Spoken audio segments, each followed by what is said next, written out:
شروع اللہ کا نام لے کر جو بڑا مہربان نہایت رحم والا ہے۔ یہ لوگ کس چیز کی نسبت ایک دوسرے سے پوچھتے ہیں؟ کیا اس بڑی خبر کی نسبت جس میں یہ اختلاف کر رہے ہیں؟ دیکھو یہ عنقریب جان لیں گے، پھر دیکھو یہ عنقریب جان لیں گے۔ کیا ہم نے زمین کو بچھونا نہیں بنایا اور پہاڑوں کو اس کی میخیں نہیں ٹھہرایا؟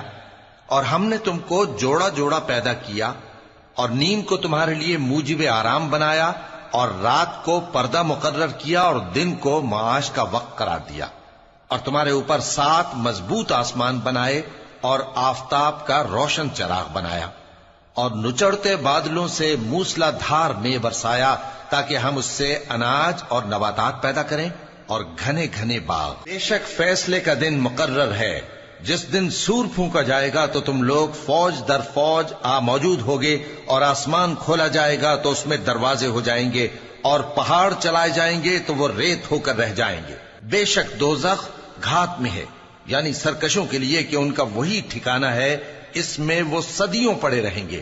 وہاں نہ ٹھنڈک کا مزہ چکھیں گے، نہ کچھ پینا نصیب ہوگا مگر کھولتا پانی اور بدبودار پیپ۔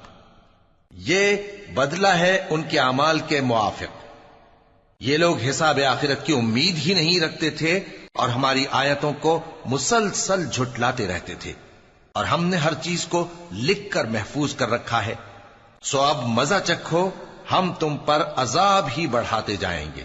بے شک پرہیزگاروں کے لیے کامیابی کا گھر ہے، یعنی باغ اور انگور اور ہم عمر بھرپور جوان عورتیں اور شراب کے چھلکتے ہوئے جام۔